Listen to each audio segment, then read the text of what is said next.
welcome back to the Spoop.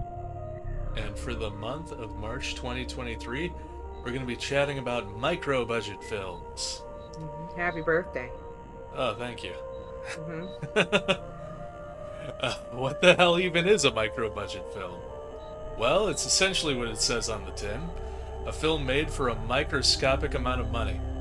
How little money? That varies, and no one can really agree on a definite number or even a range.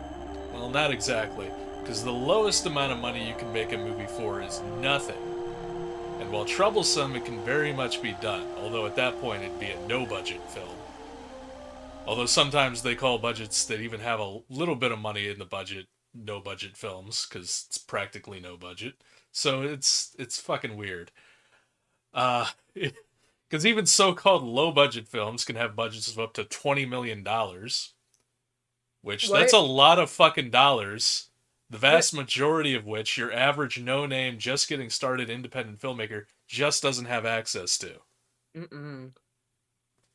So it's hard to really classify what budget range constitutes micro-budget, especially since I'd argue that while all micro-budget films would be considered also low-budget, not all low-budget films are necessarily micro-budget. Mm. Like, if you've Mm-hmm. got a million plus invested in your flick, I'd say it's probably not micro budget. No. Hollywood studios might disagree, but they don't believe a movie that costs less than like $100 million to be a real movie. So what the fuck do they know? That's true. Although the term implies it has to do with the money invested, I'd say micro budget really comes down to more of a vibe than anything else.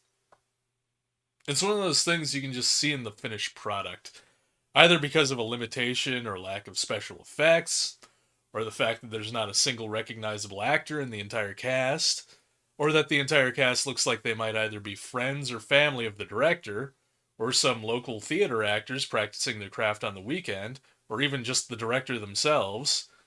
Movies that take place in at most two locations, one of them looking like the filmmaker's private residence and the other one being a motel room. Movies that have a lot of long winded exposition in lieu of action. Movies that may have more than the two aforementioned locations, but the other locations look like they were filmed as secretively as possible in public because nobody could afford permits. Movies that have a single name claiming credit for directing, writing, producing, and starring. There's a lot of tip offs for the micro budget flick. A lot of common themes. I But, see this. but maybe the most common theme across the vast majority of them is their underlying vibe of passion. Mm-hmm. Because making a movie ain't easy, even when you've Mm-mm. got millions of dollars. It's largely a collaborative effort, and when you need a group, even a small group, to come together for little to no money and actually make something, it can go south very fast. Mm-hmm. I'm confident that the number of micro budget flicks out there, and there's actually a pretty staggering number of them, pales in comparison to the number of micro budget movies that got, at best, one day of filming done and then imploded, never to be finished. So, how the hell do you actually get something done when you've got no money, no connections, the bare minimum of equipment, and your cast and crew is largely made up of hobbyists or total amateurs? You get it done with passion. And that's why I love micro budget stuff. It's almost never good in a traditional sense, but sometimes it can very much surprise you. And even if it doesn't, there's still this sense of awe that these maniacs managed to come together and make something against near insurmountable odds. So let's talk about a couple of impossible movies. Starting with Chupa, which it's questionable when this officially this movie did not come out until 2018. It was not made in 2018 or even 2017. I believe most of the year the most common year I see attributed to it is 2000, and even that one's questionable. In the credits, I saw 1997 and then also 2000 credited. That makes a little bit more sense. I think the movie was probably at least started production in 1997, maybe finished production in 2000, and then sat on a shelf for almost 20 years. Wow. Uh, and there's not a whole lot of information about it, which is not surprising considering a lot of the micro budget stuff. Like unless the micro budget thing like really blows up and becomes like a cult film, you're probably not going to find out much trivia about it unless you know somebody. Mm-hmm. So it was the only film ever directed, written and directed by Tom Hoover, who his credits mostly are he was an actor in a number of J.K. Bookwalter films throughout the 90s. J.K. Bookwalter, probably best known for his first film, The Dead Next Door, kind of a king of low budget cinema, low budget grassroots cinema. Mm-hmm. Um, Yeah. did a lot of cool stuff. Still does a lot of cool stuff. So yeah, he was an actor in a number of Bookwalter's films, and then this was his one shot at writing and directing. And that's about all I have at the moment. Like I said, it's hard to really know a lot about these movies unless you know somebody. Point of fact, I do know somebody.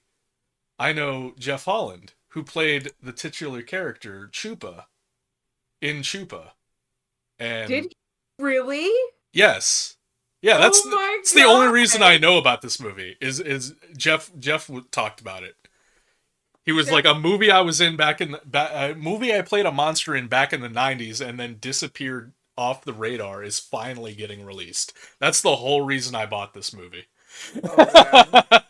Because I'm like, oh man, I got to support my buddy Jeff, even though I Yeah. don't think he got anything, in terms of the sales or anything. But I'm like, man, like I love your work. I want to see you running around the woods as a monster. Like I absolutely have Mm-hmm. to see this. Um, so I to be determined.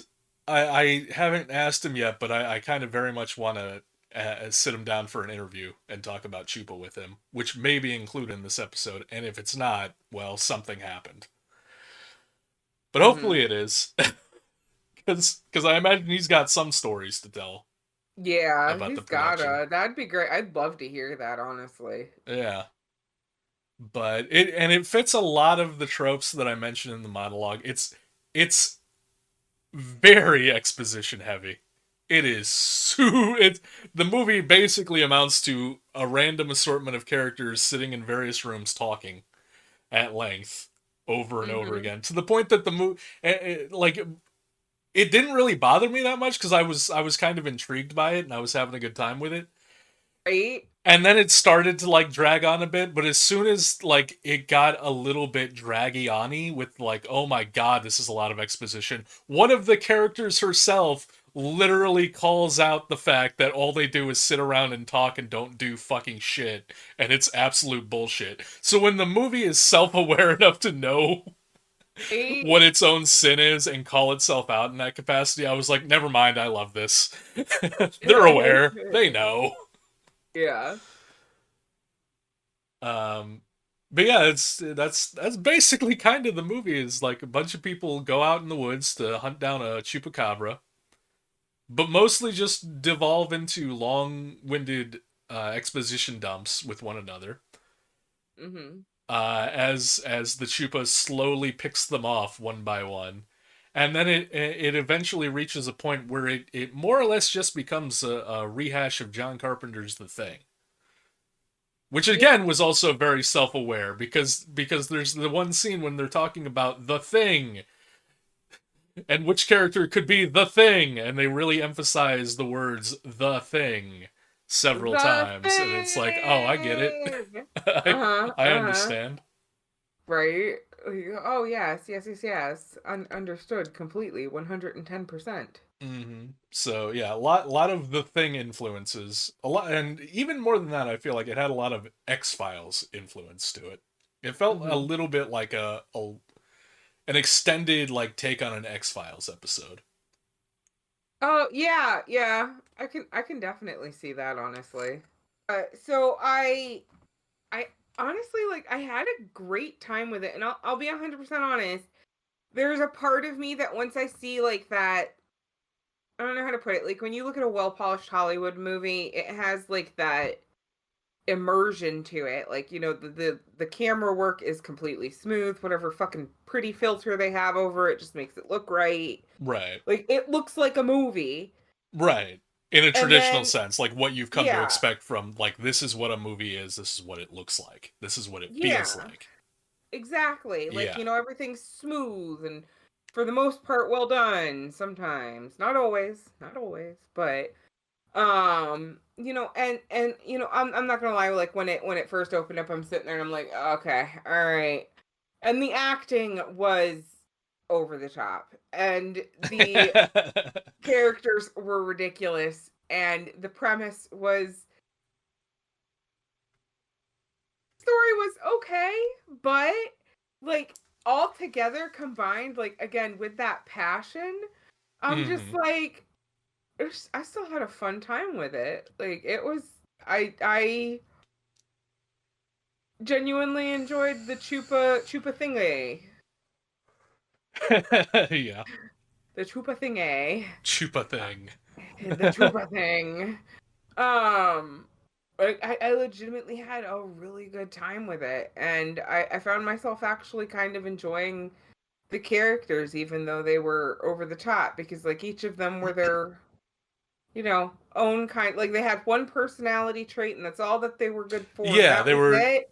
There But was the God, were assortment they of good at it. stereotypes, but yeah, no, Mhm. I found the performances to be like rather charming and captivating. Like the main military guy who's like suffering from insomnia and getting Mhm. increasingly angry with the bullshit assignment he's been To the given. point where Like I thought, fucking oh, he just shoots shoots the a guy in the kid. head because he's just so sick of it. Like that comes out of nowhere. It's I'm like what like the to the Jesus. point where I thought he was the bad guy. Yeah, Like, which the and I'm movie just like, implies that he very much might be at that point. Yeah. yeah. And I'm just like, dude, you didn't need to like fucking have him shoot him in the head to have me believe he was the bad guy. You already had me there. Like that poor dude. Poor dude. First, the love of his life fucking gets wiped out. I mean, Right. it Yeah. was The for doing girl to somebody else, but the girl he has the hots for gets taken out. Yep. mhm. And then he gets Uh, blood puked all over him, infected right. blood. And then he gets popped in the head. Like, yeah, he had a shit Exactly. weekend. He did have a shit weekend, and meanwhile, like the fucking psychic hippie and you know Eliza Thornberry are like making googly eyes at each other, and I'm just like, I don't. Okay,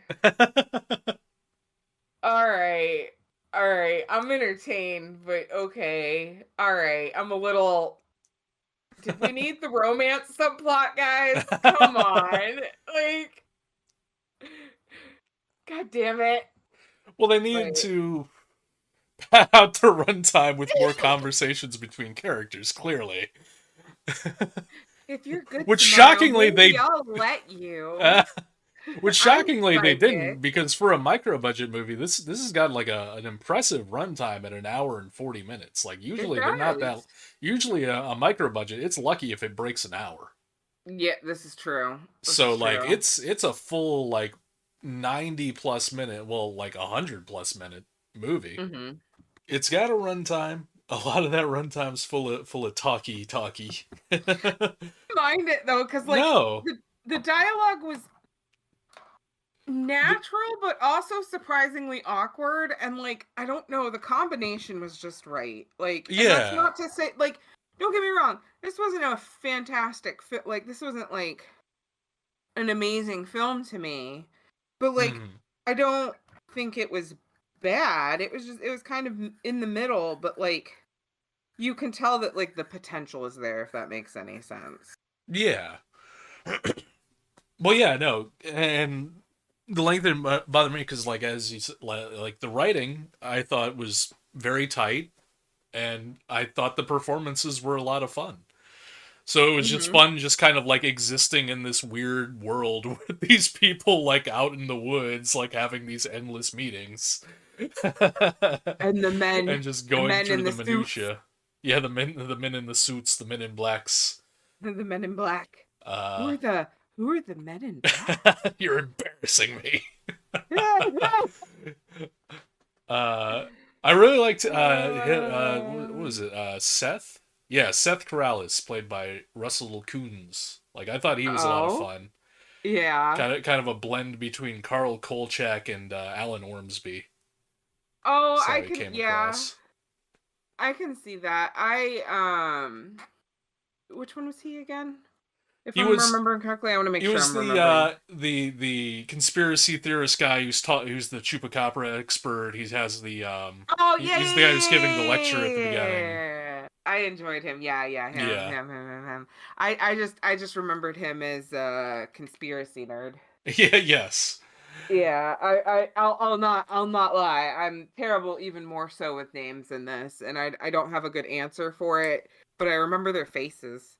Like Yeah. there's smart, horny blonde girl. Mhm. There's the now I know it's Jeff. So Jeff, the Chupa. Mhm. There's over tight stick in the mud army sergeant who sucks at his job, apparently. There's evil lizard people, but they're not lizard people. Mhm. They're Chupa people. Yeah. Dude, that's what fucking got. That's what it was. Oh man, that's what fucking got me when it was like the government's in on it, and I'm like, oh my god, it's a reptile. It is fucking Doctor Who. What the fuck? Like, Oh, like X Files. I feel like that was like a yeah, huge X Files influence. It was Invasion of the also just Body kind of Snatchers. Like, yeah, a it little was body great. snatchery. Yeah, that was also Yeah, just kind of the vibe of the '90s, probably predicated because of the X Files. Is like it's all a government conspiracy, man. man. They're in on it with the Yeah. aliens, man. The reason why the water's blue is because aliens. Yeah, all the aliens came by and pissed in it from outer space. That's what makes it blue, man. Yeah, because alien piss is blue, as we all know. Do we? I mean, I thought so. I thought I that was an established fact. Okay. I also particularly liked Jim Lee Johnson as what was his name? Dr. Westlake, who turns out to be evil, and the evil Yes. shape shifting alien. He reminded me of a blend between cigarette smoking man from the X Files and Jim Sydow from the cook from Texas Chainsaw Massacre. His facial expressions creep me out. I didn't like it when he smiled. I did not. Like, that man, like, kudos. Like, I don't know if I assume the man himself is not creepy. But, like, by God, sir, your face is creepy. Good Mhm. job.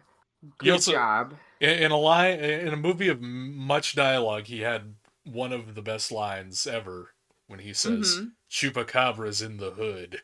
I figured that's why Chupa got most quoted for me. Yeah, I mean, there's so much talking in there. At least some of it's got to be cool. I also really like the forest ranger victim guy, who's cleaning up all the litter in the woods, and he's incredibly furious at the people who are littering in the woods. Oh my God, he was so Like, I angry. particularly jotted down, "I'd like to be there when you throw the next one, fuckers." Like he was going in on that performance, and I loved it. Uh, yeah, there is something special about that. A very Nicolas Cage effort. And I appreciate it because, like, I mean, as we know now, and as I have discovered recently within the last year, a lot of people have come to realize things about themselves, who they are, what they stand for, what hill they're willing to die on, beliefs, causes, religious, The fuck? drive. I have discovered my favorite actor this year, and that is Nicolas That's probably Cage. more important than that other stuff, quite Of frankly. course, yeah, of course. But like, yeah, no, I finally figured out who my favorite actor is, and it's Nick Cage because he's like, man, he's He so over goes the for it. top. He goes for it. He gives it his all, and that's how anybody should do in life. And I just wish I could I'm working hard to be that kind of person that just gives my all no matter what I put into it. But that's that's a lot harder said than like that's a lot easier said than done. Like I'm sure Nick Cage has his off days, but like you never see it on screen, and that's real cool. Hmm. Like, don't get me wrong, the movies had off days.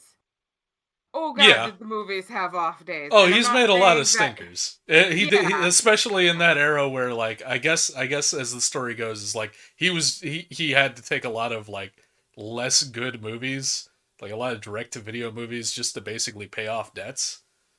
I But mean, he maintains yeah, he didn't phone in a single performance, and no, having seen a few of them from that era, like, no, he you paid for Nicolas Cage, you got Nicolas Cage. this is true. Like, this is true. I still like, even though I'm not gonna like, because I still have like the original Wicker Man. I do want to see his version of Wicker Man. I know it's horrible. I understand Right. that. Like, at least that's what people tell me. But I'm not in it for it to be accurate to Wicker Man. I'm in it for it to be Nick Cage. When Yeah. I have officially decided that that is how you enjoy any Nick Cage movie, is you don't need to go into it expecting the movie itself necessarily to be good. If it is, that's a fucking bonus. Hmm. But like you're in it to watch a man who literally takes his craft so seriously. Yeah. So fucking seriously. Like it is his passion. He's an artiste with a capital A and a capital R and T and an EEST.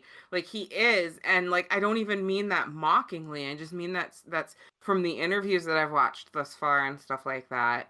Like it's just he takes himself fucking very seriously, at least when it comes to his acting. Yeah. And that's really cool. He's got a lot of passion for it. And even if the fucking movie is a stinker, the role is a stinker, his passion for his craft is evidently there. And that's, in my opinion, I promise it's coming back around. I promise. Promise. And that's in why I think, even though they may not always hit right, much like Nick Cage movies, micro budget movies also do the same thing because they're not, while they're limited, yes, by their lack of budget, they're allowed to have more freedom in what the final product is at times. I know that's not always Yeah. the case, but like, Well, the you know, only there limitation are, is what, like, monetary usually. Like, yeah. creatively, you're the freest you can ever be because you're free from any studio influence or Hmm. anything like that. Like, so you could And we literally all just can't go be Robert make, Rodriguez. yeah, like you could literally make, any movie you want to. It's just the matter of, like, outside of having those connections and the benefits money does bring with it. Well, Like, yes. how do you figure out how to do that? So it requires you to be a lot more innovative and a lot more creative. But, like, as far as like artistic freedom is concerned, like, yeah, it's probably the most Hmm. artistically free you can get with it. Yeah, because like there's pros and cons to both of it, but like with the micro budgets, I not to say that there aren't bad micro budgets out there, but like I Oh, feel there's particular. Oh God, yeah. there's a But like huge number of just shit particularly micro. There's a huge number of shit studio movies too. So, like, Jupiter's Rising or or whatever it was, Jupiter the one. Ascending. Yeah, there we go. The one where Yeah, Mila tells Channing Tatum that he's she a good likes boy. dogs. Yeah. He's a good The boy. closest we've come to mainstream studio films giving us bestiality. Yeah. No, furry. No, No, the no. we got closer. We got Furries the movie with Turning Red. The moral of which You're was right. everyone's a furry on the inside, and we should all embrace it. This is true. I maintain that is the moral of Turning Red. I'm not even saying I dislike the movie, No. but that's the Supposedly it was really great. I just that's haven't seen it yet. that's the moral of Turning Red is everyone's a furry on the inside, and we should all Oh just try to God. be more furry. And that just amuses me that there's a movie like that. Uh, yeah. I, I I get it. Yeah. I don't know if I'm gonna watch it just simply cause like I don't know. Disney movies haven't been hitting the same. Like the old Yeah. ones still do, but like ever since like I think the last one that really was like I'm like oh pretty good was like Brave, Right. and like that one was just really good because like a it was beautiful and like b it just actually I don't know it just felt like decent, but I don't know like I miss old school Disney like the Yeah. 2D. I do. Oh, I also hate all this live action bullshit. But side tangent aside, Right. yeah, so like micro budgets like you know, with certain ones, especially the ones that we've selected, like that's why I was equating like Nick Cage is like you can Right. like even though the surrounding things around it might be shit, Mm-hmm. you know that at the heart there's like this beating passion for it. Yeah. And 9 times out of 10. Again, there are bad micro budgets that are somehow still just a cash grab. I was reading like sometimes they can be like Oh some, yeah. and I'm Well, just I mean, like, because that's been how it's been with like not just like filmmaking, but also just horror filmmaking and low mm-hmm, budget filmmaking. Is like yeah, that's kind of like the goal is that you want to make something on the cheap and then that makes like a crazy amount of money. Um, and there are ways to, especially if you're in the business of like being a production house that focuses solely on lower micro budget type stuff, that your revenue stream is basically going to be like, okay, we need to get this onto to like Amazon Prime or Tubi or something like that, and we need to convince people to actually like give our movie a chance. That's why there's 1,001 Amityville movies that come out every year. That's why there's mm, 1,001 killer shark movies that come out every the Ghost Shark and Ouija Shark Ouija shark. and Amityville Shark. Is there really an There is Amityville shark? yeah, there's well, I don't think it's called Amityville Shark. I think it was just called Amityville Island. And there's a shark on the cover. So I What the assume fuck did the it's house get teleported to a fucking island? there's an Amityville in space movie now. So I guess the house can go wherever the fuck it wants to. It What? really doesn't matter at this point. What? Yeah, What? there are Wait. so many. The best one I saw was the one that tied into Amityville, but it did it stealthily. It was simply called The Dawn, and it wasn't a good movie at all. It was pretty shit. Good. And the most interesting thing about it is that the in the final like couple of minutes, it does a convoluted tie-in to the Amityville house, and kind of it becomes retroactively a prequel to what happened at the Amityville house. Which like okay, fair enough, but like why didn't you just straight up call it the Dawn of Amityville or Amityville Dawn? Which they do at the very end when the credits come up and they re-show the actual title, which is just The Dawn, and then in the middle Amityville fades in. But it's like, okay, you went to all the work of tying into the Amityville franchise, which you can do because it's just basically public domain essentially. Mm-hmm. But then you didn't capitalize on it in the title, in the actual title, or the promotion of the movie. So you did everything wrong. Oh no. But it was amusing in that sense. From just I started to think towards the end. I was like, this feels like it could be a prequel to the Amityville story, and then it became a prequel to the Amityville story, and I was like, oh, well, why didn't they call Mm-hmm. it that then? I don't understand. Makes sense. Yeah. Like it couldn't have been a legal thing because again, we get like 100 new Amityville movies like every year. It's probably the most densely populated franchise ever, even though like they're not connected and they're all made by different people. But Mm-hmm. like if you're just going with like if it's an Amityville movie, it's in the franchise. Yeah, it's probably got to be like the most densely populated one ever by a mile. So Yeah. so yeah, there's a lot of low micro budget type stuff that like relies on that for sure. And I can understand the principle, but those are the ones that I've seen that like they feel the most passionless. I'm sure there's passion involved, but they do feel just kind of like, let's slap something together over a weekend and put it out on Tubi with a provocative title and an amazing cover. They always have amazing covers. They do. The low micro budget stuff. They like if the covers or the posters are any indicator, they are the best fucking movies that have ever been made. And then you put them on and you're like, not really. Mm-hmm. But it's a great selling point because you see the cover and you see the cover and you see the title and you're like, oh, I gotta watch that. Like the Velocipaster. Like, Oh first of all, yeah. great title, even better cover. The movie is amazing in its own right, but the movie does not deliver on the Mm-mm. promise that cover does.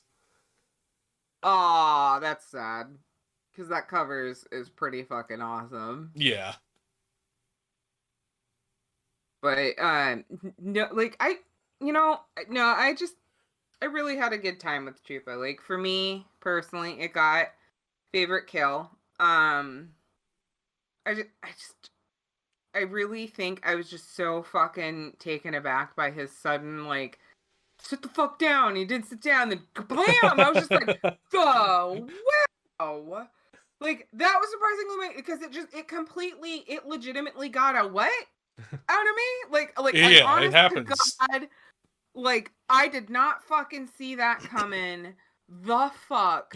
Yeah. Like on top of just like the weird like deaths from the weird little man and well Jeff not and I don't actually like there was no like size reference. It's not like there was a ruler next to him that was like this chupa is this tall, but I mean they did say that chupacabra well no average chupacabras were like 4 feet tall, but he was a very large chupacabra. So if he was a Yes. very large chupacabra, that means he was at least maybe 6 feet. He So he was roughly the size of a full ass grown man in a chupa suit. mm-hmm, mm-hmm. For some reason. But I just I don't know.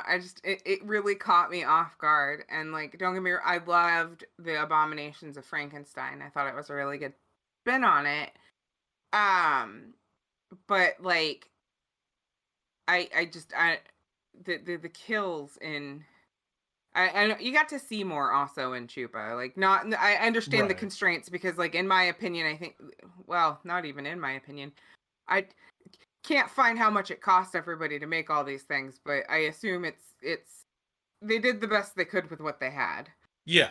So I get that. I get that. So like comparatively, like, I don't know. Like so I went by like how much shock in the situation that the death caused me. Hmm.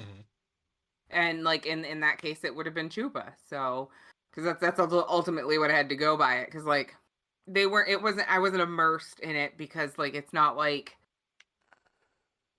the acting was to that level that I was to that level of immersion, you know what I mean? Like Right. it's kind of like the equivalent to me like sometimes with the micro budget even if they're good to me it's like watching a play. Yeah. Yeah. So like where the acting's maybe a little too over the top. Maybe not Oh yeah, and like not I always, wouldn't be yeah. surprised if for Chupa if that if not the entire cast, at least certain members of the cast were literally like a theater troupe or Yeah. from a local theater. Like Oh, I that would be it that's how the acting performances felt and like that's not like disparaging in any way. That's just how it felt. mhm. Mhm. And probably was a big part of like why it was like just watching them monologue was so captivating Mhm. and comfy was because like yeah that's probably what they do Yeah. or what they did. But no, Chupa got favorite story for me as well. Just again because like I love I enjoyed the Abominations of Frankenstein, but I have heard some spin of the Frankenstein like Hmm. story multiple times. Right. And honestly, like the man playing God thing, it's just it's not something that really ever interested me in the first place. Hmm. So like to like as entertainment or as a Right. point of being scary. Right. Um like I don't know, it just doesn't. But like again, like, but the Chupa story, like, oh man, it just like it kept going certain ways, and then I was like, oh, okay. So I thought they were all just gonna get mauled by a giant, like, wild Chupa. No, it's a fucking conspiracy theory, and like it got like, and I'm just like, this is There were insane. twists. Yeah. Yeah, there were twists, and for a movie where all it was them sitting around and talking, man, I was captivated. Hmm. I was like, it did pretty good, like for someone who's struggling hardcore with my attention span at the moment. Like, oh, good, good job, great job, Chupa and Jeff Chupa, Chupa Jeff. Oh my gosh, I'm gonna get him a T-shirt, and it's gonna say Chupa Jeff, but it's gonna be like the Superman logo, but a C, and then Jeff, and it's Chupa Jeff because What it the sounds like fuck? Supa, like super Jeff, All right. Chupa Jeff. No, I get Like, okay, yeah, it. because he was yeah. All right, good. I'm glad we've. That's the joke. Okay, over explaining. That's the joke. Is that the joke? Um, it also got comfiest movie for me, surprisingly. Again, the dialogue was just so comfy. You're right. Like it just they had a good back and forth, and I get why they would totally possibly be the local theater troupe. Hmm. Um, and then it got most quotable for me, which I guessed correctly. No, actually. No, damn it, Janet. All right, that's fair. And then Chupa also got most entertaining for me. I don't know. I just really enjoyed the cast and the chemistry that they all had. Because they seem to have gotten a lot. Like the characters clearly like were supposed to dislike each other, but it seems like there wasn't. It didn't feel like there was any bad like meh there. You know what I Right. mean? Yeah. So, but yeah. What about you, Senor Boone? It only got one thing from me, Wow. which was comfiest. Hmm. And one of those instances where it would indicate that I didn't like the movie that much is not true. I've seen it twice now and I enjoyed myself thoroughly both times, but it went up against another movie that I liked even more and that fit the categories even more for me. So I get that. no idea because I've considered, for the show, like I kind of wanted to start doing interview type stuff, but I've never interviewed anyone before in my fucking life. I wouldn't even know where to start. Just Um, remember one thing. yeah, Just remember one thing. Do what I do. Don't think of it as an interview. Think of it as a chat. and that's You're honestly not where I interviewing me. We're was. just talking. Yeah, that's honestly where how I felt it would go. Where I was just like, I wanted to have you on. Like I wanted to talk about Chupa, and I figured it would just manifest from there. Like I don't even know if I have. I think I only have like one like genuine. Well, I probably have a few genuine questions that'll like emerge and ooze to the surface. But like the one big one, because it's a point of contention that I couldn't really get a full clear answer on, Oh boy. is when the hell did this movie actually get made? Because it Oh got released in 2018, but I've seen the year 2000 attached to it, and I've also seen the year 1997 attached to it. So I'm yes, I'm yes. curious as to like when the movie was actually made. I understand. Oh, we can definitely go into that mess. Now, is this for like a show? Yes, podcast that I've been doing. Okay. Okay. Kind of a quirky podcast, almost podcast slash game show, where every month one of us decides on like a subgenre of horror, and then we each pick a movie that fits into that subgenre. We watch them, and then Okay. we get together, we talk about them, and then we assign them points based on categories. And whichever movie has Oh, the most okay. points wins, and that person gets to pick the theme for next month. Oh, okay. All right. That sounds fun. Yeah. You know me, I gotta overcomplicate fucking anything. I can't just have a horror movie talk show. I Of gotta course not. You complicate got it. it with I extra understand. steps. You put in game shows, I add wacky characters. I understand Yes. completely. Yeah.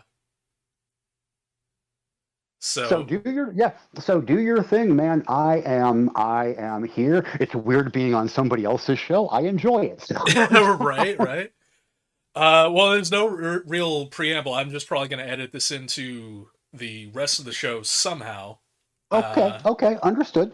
and I teased it a little bit because so there complications within complications. So there's the main show, and then there's a mini show that me and the wife do, which is just it's the same thing, but it's just the two of us Okay, picking two okay. movies. And for this month, she picked micro budget because I kept going on about how much I love micro budget stuff. But I didn't want to select it for the main show because I'm pretty sure while I would love it, everyone else would be like clawing their eyes out. Right. Because they prefer like higher quality, not higher quality, but bigger budgeted stuff, the Understood. more polished stuff. Understood But completely. for my birthday, she was like, "I'm picking micro budgets," so we did Chupa, and the other one we did was director friend of mine, Sebastian Godin, his Abominations of Frankenstein, which that movie is fucking great. I highly Is that recommend out? it. Is it out? Yeah, it's Because I've heard of that title. I don't know why, but I recognize that title. I truly okay. do not know why, but that title rings true to me for some reason.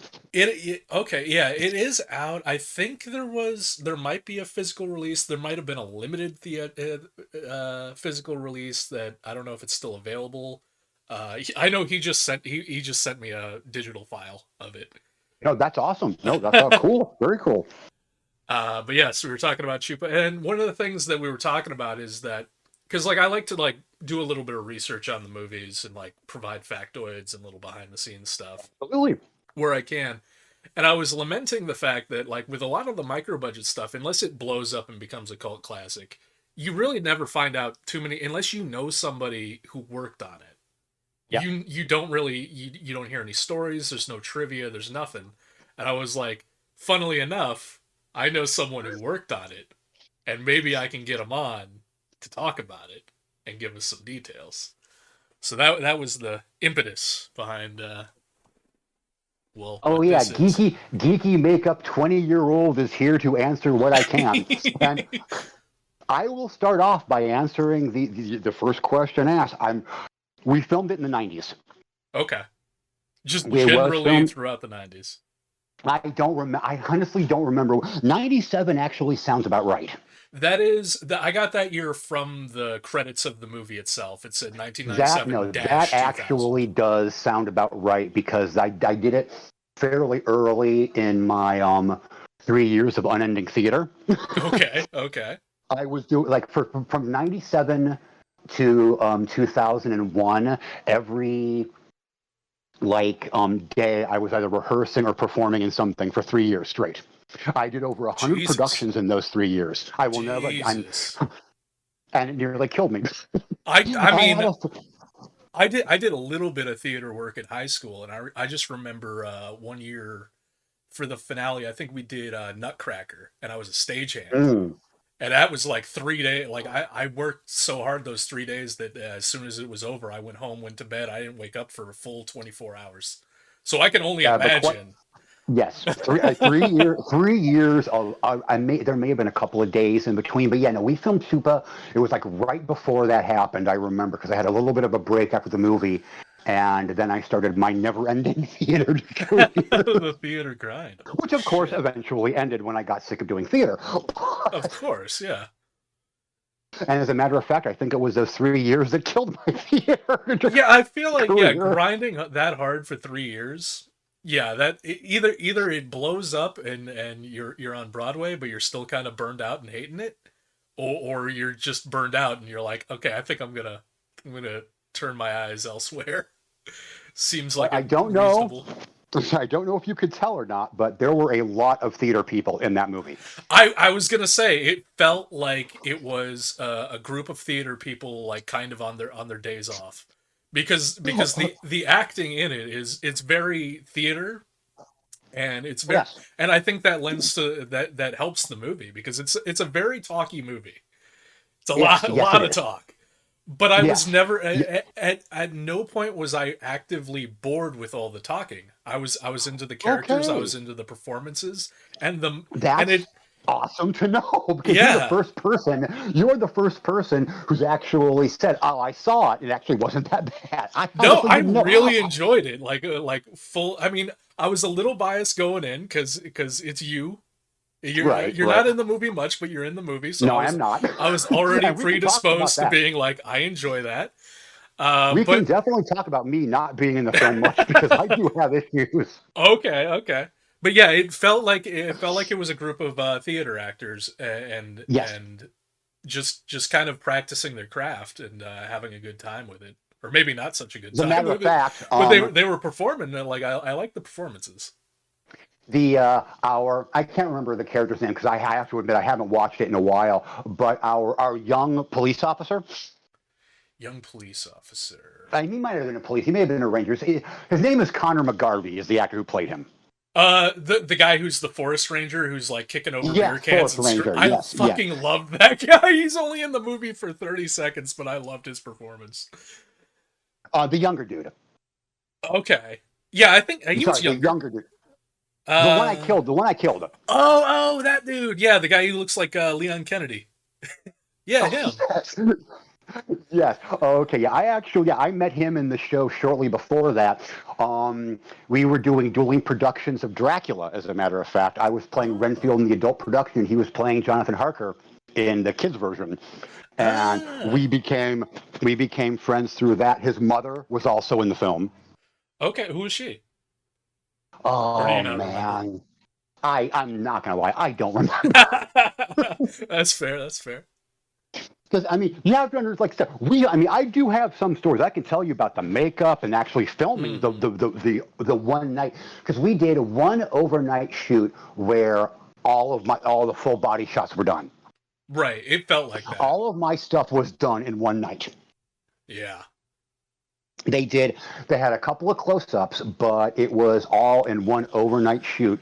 And yeah, I remember watching it. As I was watching it, thinking they did not get enough of me.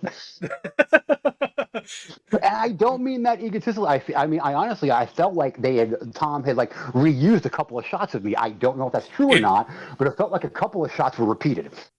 Yeah, I think having seen having seen it twice, I think this no, I watched it for the first time last year and then recently this year. Yeah, I want to say I did spot a couple of reused shots of the monster, which you come to with micro budget or type stuff or lower budget type stuff. You come to expect that, so it doesn't really rub you the wrong or it doesn't rub me the wrong way too much because I'm like, yeah, To admit, after we had done the filming, now you have to understand something here. This is the fun part. yeah.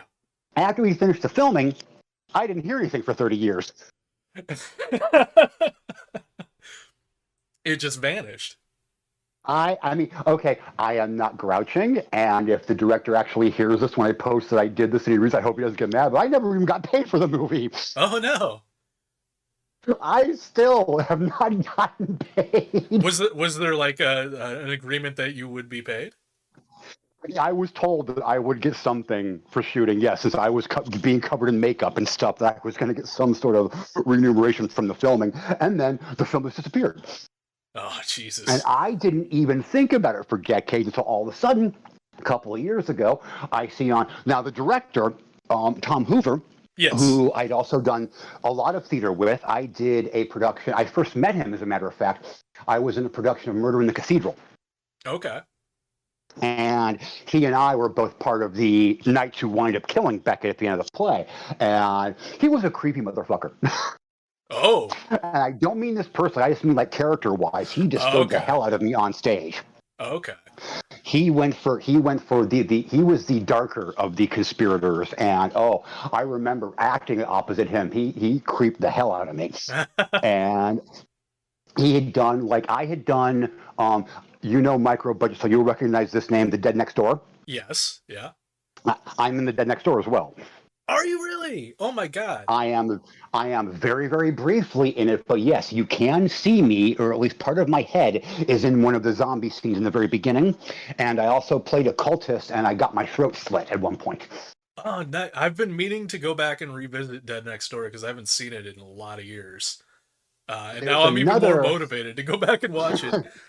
Good luck if you can find me because I watched it a couple times, and some people have said they've seen me. I didn't see me, but I admit I haven't seen it in a while. Right. But Tom Hoover was in another Jared Bookwalter film called Ozone. Yes. Yeah, I looked at his IMDb. Like, it pretty much, he was in a smattering of Bookwalter movies throughout the 90s before doing Chupa. That I Yes, saw. and I Ozone is think it was great, by through the way. I fucking loved Ozone.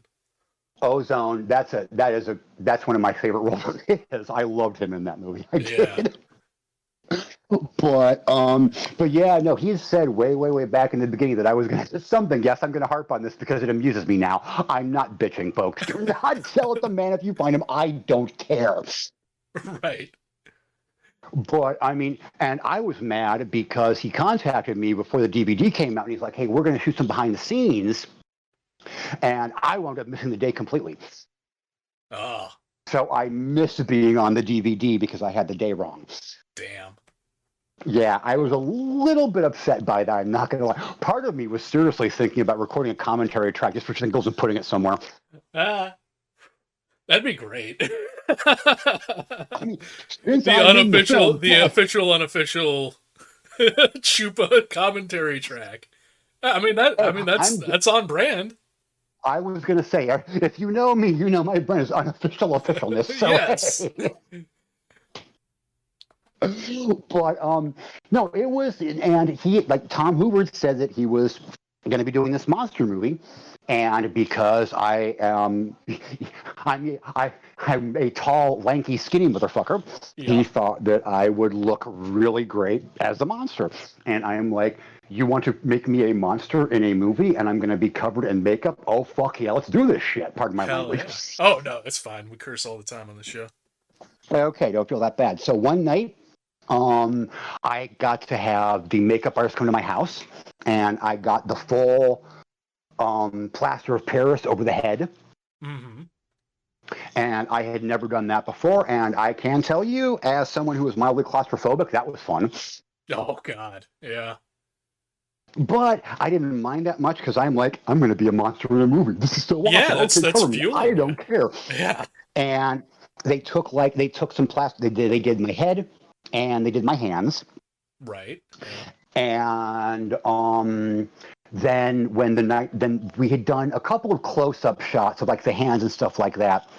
And then we had one night where I was in the full makeup, and dude came to my house, and it was a couple hours. I can't remember how many hours, but it was at least 2 to 3 hours. Right. Of just performing in the makeup or getting into the makeup. Just getting into the makeup. Oh yeah. Because yeah, it's not, you're not in there much, but like the full body shots, like yeah, it's clear that you are head to toe in the makeup in a suit, or maybe not even a suit, but just. No, it's not. It's not a suit. I'm literally I was wearing tights, and all they did was like cover me in gunk. Okay, yeah. The only thing that I was wearing was tights, and it was cold as hell out there too. That was a hoot. But, I do the one thing that I remember. Oh man! So they put all the makeup on me, and like I said, it was full body, so I'm covered in makeup. Nobody bothered to tell me to shave. Oh no. Uh-oh.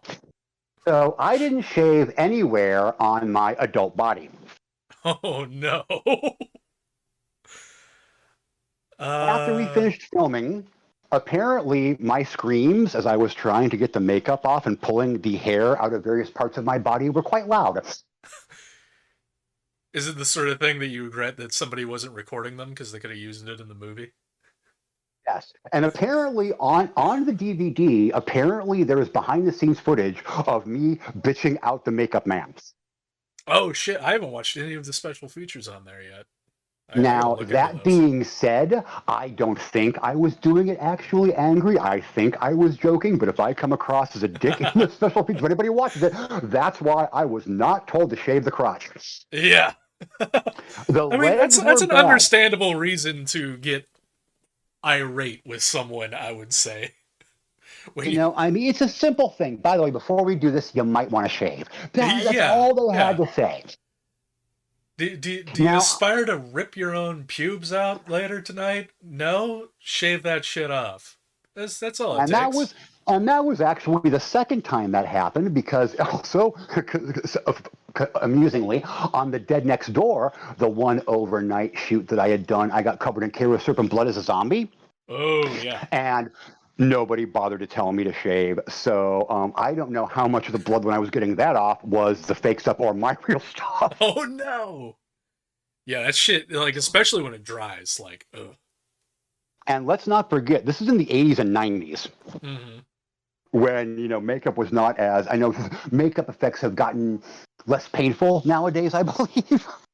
I would imagine so. Yes. I don't know that for a but fact, but it makes sense that they would.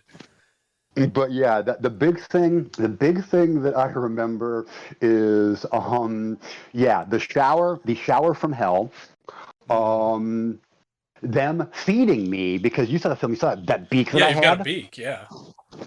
I could not eat, so they literally had to feed me Oh my god. during the break, and they had to cut up. They cut up pizza and fed me with a fork.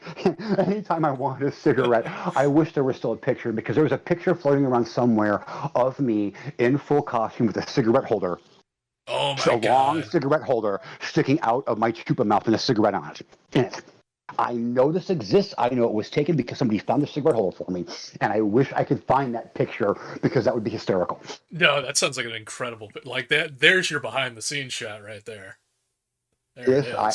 I hope it's out there somewhere because I know somebody took a picture of it because I remember laughing hysterically. It was a long black cigarette holder, and I'm sitting there with this bird beak with a cigarette holder in my mouth and a cigarette popping out. I mean, that's almost another movie in and of itself. I would say that's the plot of Chupa 2, where they're just all. It's Maybe I'll like get paid for that one. it's But like Society, but with chupas. oh, okay, that would be fun. Time for shunting. Yes. Oh yes, I've seen Society. Uh-huh. But the other thing about the overnight shoot was it was very cold. I remember that, What time of and year was it? it was fall. I want to say. Okay. Yeah. I'm. Yeah, This is my first year experiencing like Midwest weather, but yeah, no, I can imagine it's pretty damn cold. yeah, it was fun, and I felt bad. Another true story. In my big attack scene against Connor, I accidentally kneed him in the balls when we were shooting. Oh no. Yeah, I felt bad. I hurt him pretty bad too. I remember the pain that he was in afterwards. And Did I you go to swear we did a him, show at one. or did you go to him I after the makeup crotch ripping? It was like, well, there you Oh, go. That's karma I for you. told him. I did. There you I go. did. I told him. I said I pay for it. I do Yep. remember. I was like, I paid. But I remember it was uncomfortable as hell, and like that shower was the second worst shower I've ever had in my life. But it was a lot of fun doing it. You know what I mean? I Yeah. loved being the monster. I wish I'd had more time. Right. I do. I wish there had been we'd been able to get some more shots so I could do more with it.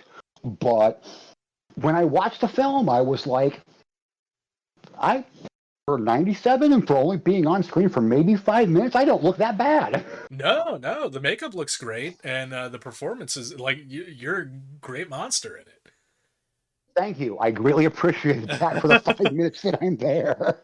it. And Tom was right. Your tall lankiness like really helped to sell like the creep factor of that monster. Like that and the beak are probably the most standout traits. The beak was all, yeah, I love the The beak. beak is The great. first time I saw it did make me very happy. I'm like, I'm a living Muppet. And I remember actually watching the Muppet. It's a true story. Watching the Muppets and that song "Am I a Man or Am I a Muppet?" I had a flashback to Chupa. I shit you not. And that's when I got there. Yeah, the film's coming out. I was like, oh my god, where the hell? Wow, it's all serendipity. It's all coming together.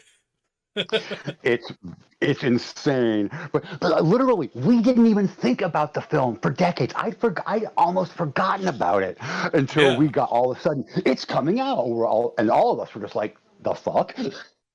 Yeah, and that's Where did you find this? right. Like how, and that's like I talked a little bit about that in the show as well, of just like the fact that like these micro budget movies even exist in the quantity that they do is kind of a little bit of a miracle, because the way they get made and the money involved or the lack of money involved and everything like that. The only thing that really sees them through, like I feel like, is the passion behind it. And I was like, for all the mini micro budget films that are out there, there's at least 100 times that many that are never got finished, got beyond a day of filming, or did get fully filmed and never got released for one reason or another. They're just sitting there, or they're lost, uh, which is kind of incredible. And this Especially, one, oh yeah, go on. no, I was going to say, especially now with, streaming, cutting stuff constantly, more and more stuff is disappearing. It More is, and more stuff is disappearing now, and not just the micro budget stuff. yeah, Not just like more big stuff is disappearing into the ether. I'm sorry. yeah. I know this is no comparison, but look at Batgirl. I don't care whether the movie was shit or not. The fact that the film was done and Oh, it's did gone. they finish it? And they It just was shelved done. it? Fuck, Yes, I didn't Warner know that. Brothers just said, "Oh yeah, no, the movie was done," and that's one of the reasons why this whole Warner Brothers thing was so freaking out, because people were like, they literally, the directors were text. The directors didn't even know the film was pulled until I read the news article. Jesus. Yeah, Warner Brothers just that's neither here nor there, but I mean that film was done and was a big, well, not as big, but say the piece of the Flash, but still, that movie's never going to get a chance to be seen now.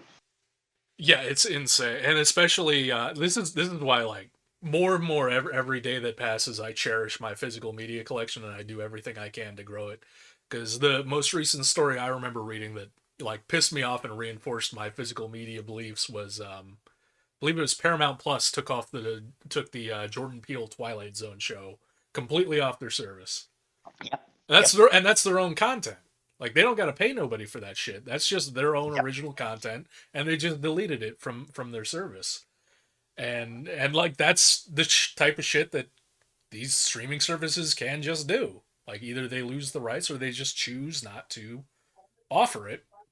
And then what happens? Like, that just feasibly is gone, unless there's a physical release of it, or Right. people have gone through certain means to acquire it. That's the only way it survives. And like, seeing the way that technology is going and movie releases are going, and like the way it's all being handled, it's like, yeah, no, um for legal reasons I can't say go be a pirate.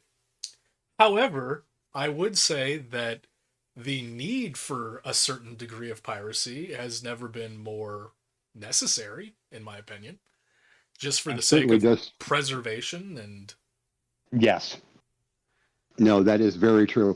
But getting back, I have to. I mean, in spite, after watching it, and yes, I was just like, man, I'm only in this for 5 minutes. I'm not really doing much. This is a monster movie with not a lot of a monster. And then I thought, yes, it's here, but a 30-year film has found a life. It's yes, alive again.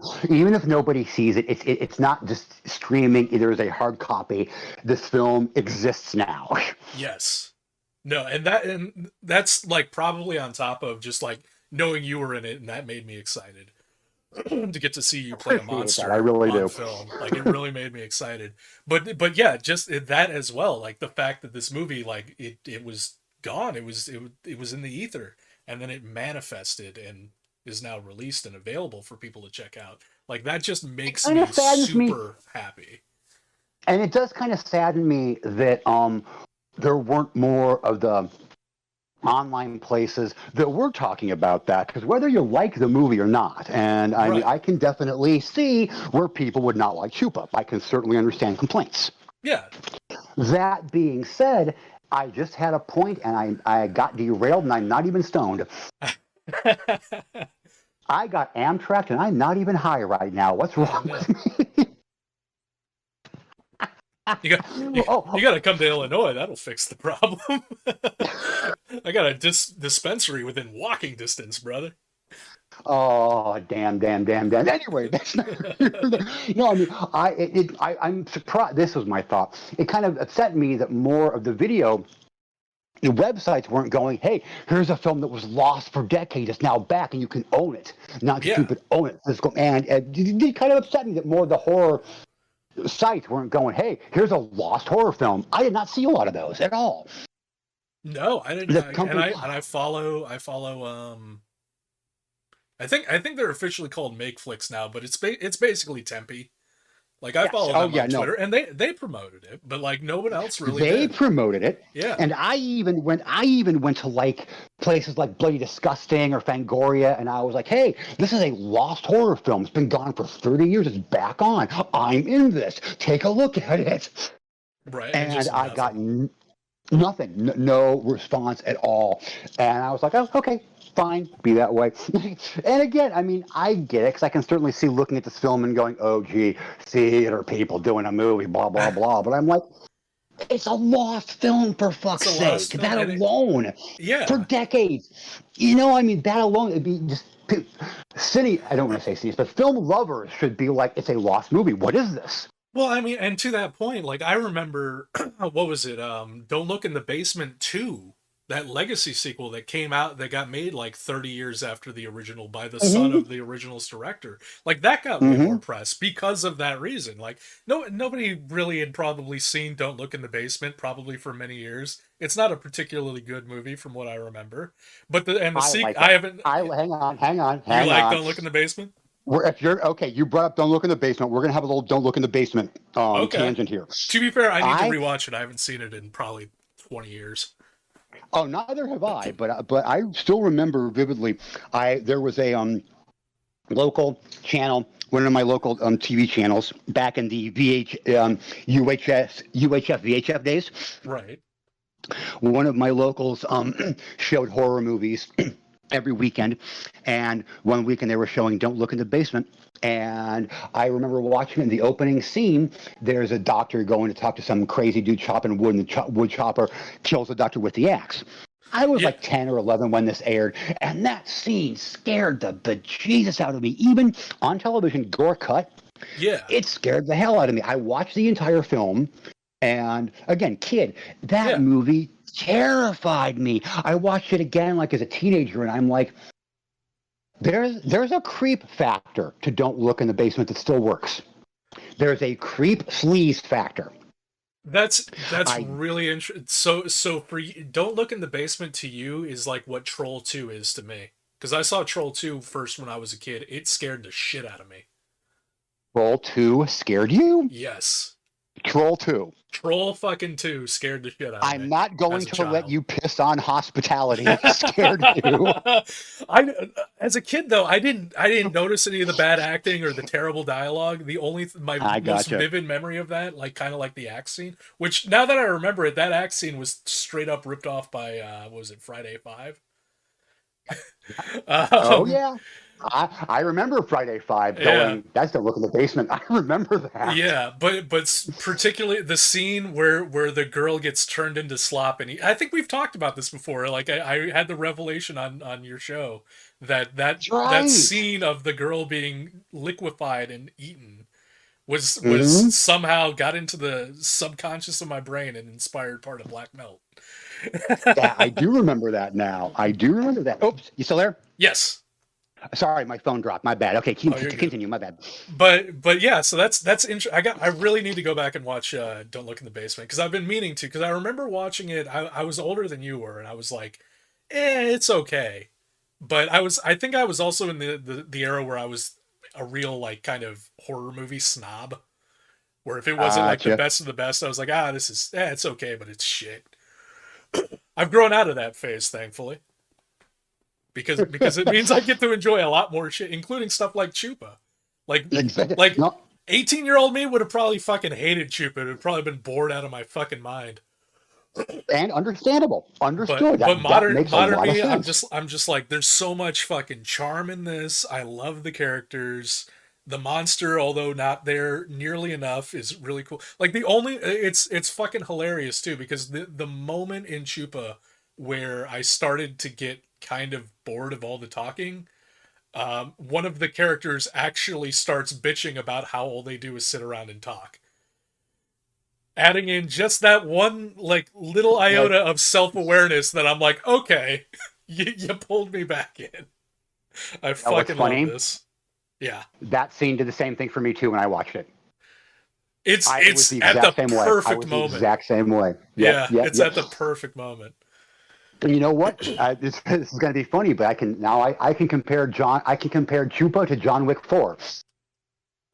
Really? The exact same thing happened to me in John Wick 4. I got kind of wandering towards the Mm-hmm. middle, and then all of a sudden something happens, and I was just like, okay, I'm back in, baby. Nice. Now, have you seen John Wick 4 yet? I've only seen the first John Wick, and I loved it, but I haven't watched any of the others. Okay, But I'm piece of intending advice. to. Yes. Piece of advice. Yes. Now, I saw them out of the store. I saw John Wick 3 first. Okay. And then I went back and watched the other ones. That being said, watch them in order. Oh, I absolutely. Especially after John Wick 4, there is after watching that movie, looking back at the series as a whole, I have much more respect and admiration for the series now that the fourth one is done. Okay. Unless they make John now Wick Chapter 5. now that the movie's made all this money, Yeah. if they stick with their plan and just do more things in the universe, I'll be happy. If they make John Wick Chapter 5, they will have destroyed everything that they set up, and I will hate them forever. That's just me. Fair. But yes, I mean, in that respect, that line did make me very happy when I watched it too. I was like, yep, meta moment. Good job, guys. Good job. It's the perfect meta moment at the exact right time, because and that was the other thing, like that I commented on it, is that for a micro budget, it's got an impressive runtime. Like it's almost 2 hours long. Like I have to most of admit, those types of movies, like if they break an hour, they're in the average.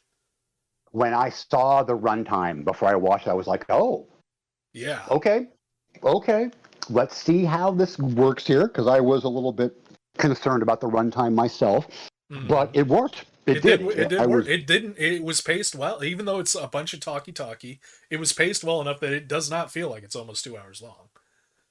No, Except I was, in that one moment, and then the line happens, and then you're like, never mind, I'm back in. Yep.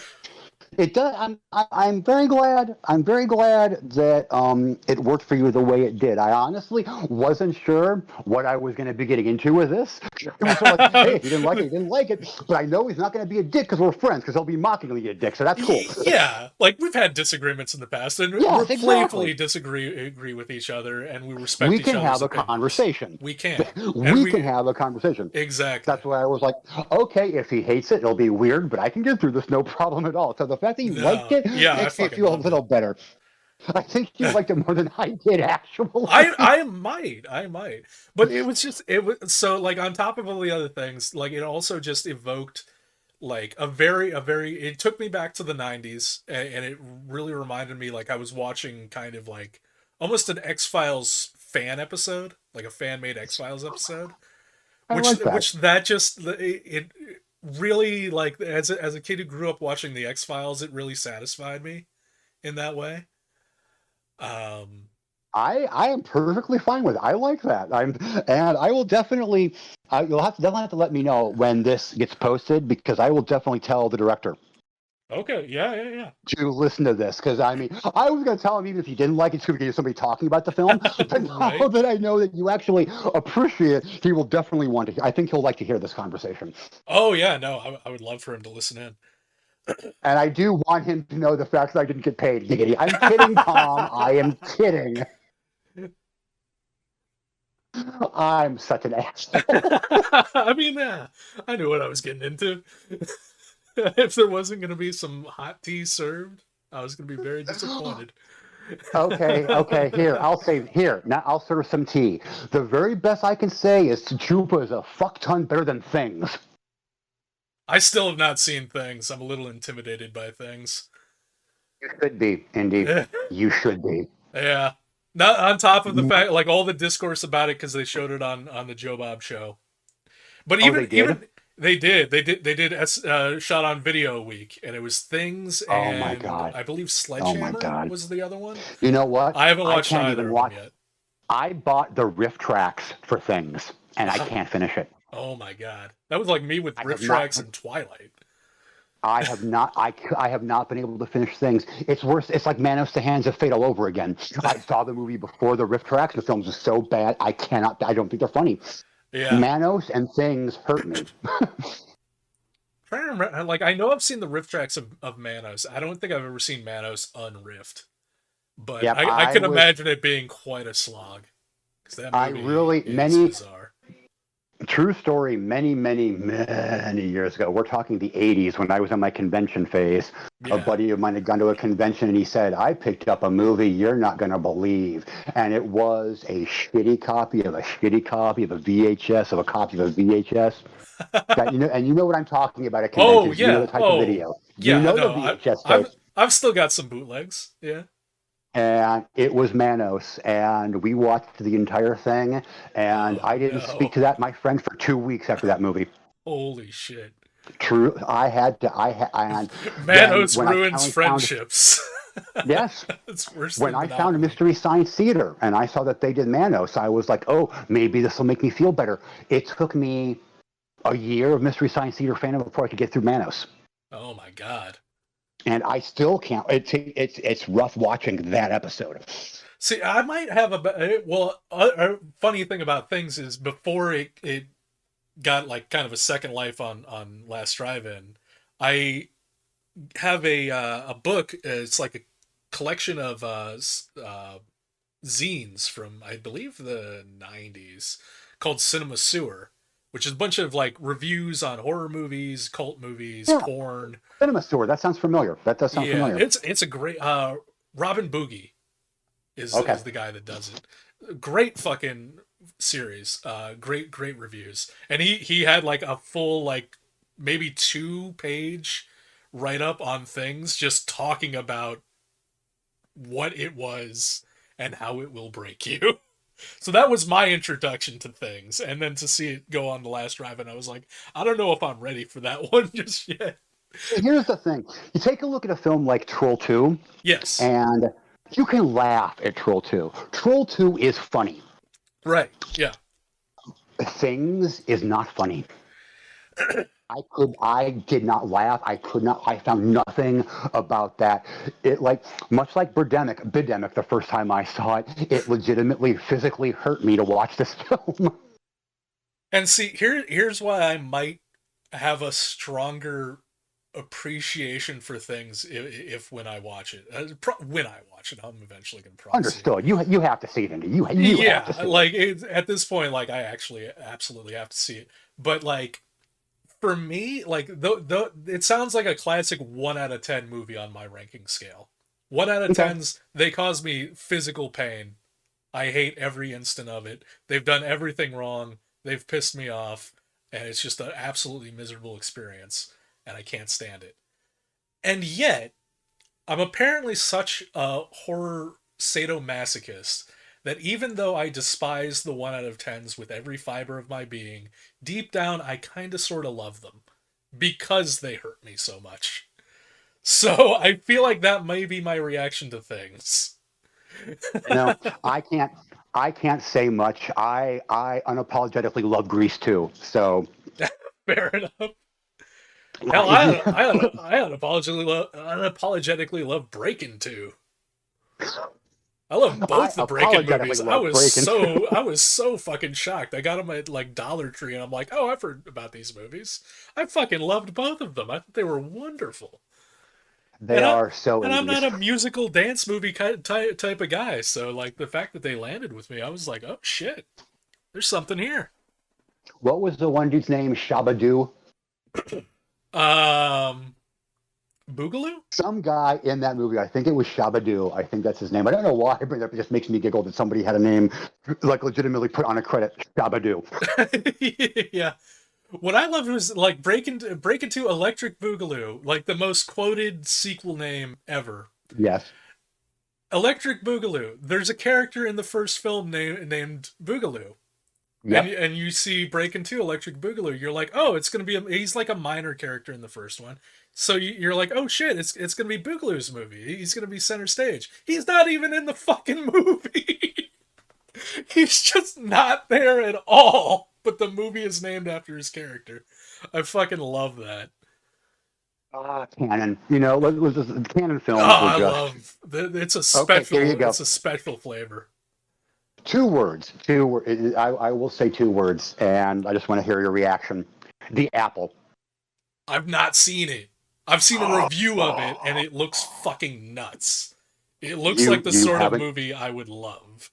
You have not seen the apple. I've not seen The Apple. Okay, we're going to go off on a tangent again because I need to tell you my experience with the apple. Okay, now you know how I am with musicals. Yeah.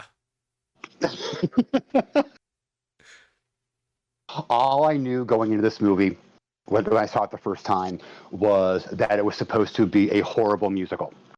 Okay. And the first time I saw it was at a film festival. It was a 24-hour film festival at a local college, and The Apple was going to be the midnight film. Okay. And I had one of my theater buddies back in time who had seen the film, knew my sense of humor, and he's like, okay, we're going to this, I am getting you high, and we're watching The Apple. And I was like, why? And he said, because you are going to have a new favorite musical. Okay. And I was like, this is going to be Sweeney Todd? Mm-hmm. And his response was, in a way, let's go see it. Kinda. So we go to this, we watched a couple films beforehand, and then we snuck out at about 11 o'clock, and we got really, really, really high. And we go in, and at the end of the opening number, I applauded. I'm the only person, like, that's Was it the gif of not a full Orson theater. Welles aggressively clapping in the theater? Was that you? Not quite that bad, but it was close. Shia LaBeouf. That's right. It's a Shia Shia LaBeouf. LaBeouf song. Right. Yes, it was. Yes, no, wasn't quite Shia LaBeouf clapping, but it was close. Yeah, it wasn't a full theater, but there was enough people that people would look at me funny for me doing that. It is so. It is every excess that I love taken to the extreme. And my God, there is a song in it about America's love of speed. Oh. Did you not know that? No. Yes. There's a song about how much America loves speed. The drug or just the velocity? No, the drug. The drug. Oh, no, of course drug. it's the drug. There is a sex song called I'm Coming For You. Nice. Okay. Yeah. And it's exactly what you think it's about. And it has some of the worst rhymes and meter that you will ever hear. Now, you know my song parodies, right? Yes. You've heard a few of my song parodies. Yeah. You know how I try to make everything match beat for beat? Yeah. The people who wrote these songs, if the word didn't match, they just said the word wrong. Oh, no. So just you taking get some shortcuts. song lyrics. Life's nothing but your business. There literally is a lyric, life's nothing but your business. And that's exactly how it sounds. Holy shit. The emphasis is on the wrong syllable more than once in these songs. Well. The costumes, the songs, the dialogue, the religious allegory. I swear to God, Indy, you will be laughing from the first 5 minutes to the ending. Oh, yeah, no. I remember, like, I can't even remember. It was probably, like, Cinema Snob did a review on it. Cinema Snob, yes, I've seen Cinema Snobs, yes. I think that was my experience with, or you know what, it may not have even been that, because I remember years ago I watched the documentary on Canon. That's where it was. I watched the documentary on Canon, and they had a section devoted to it. Now, I will say that while the riff tracks for the Apple is absolutely hysterical, Oh no, I want to watch it pure.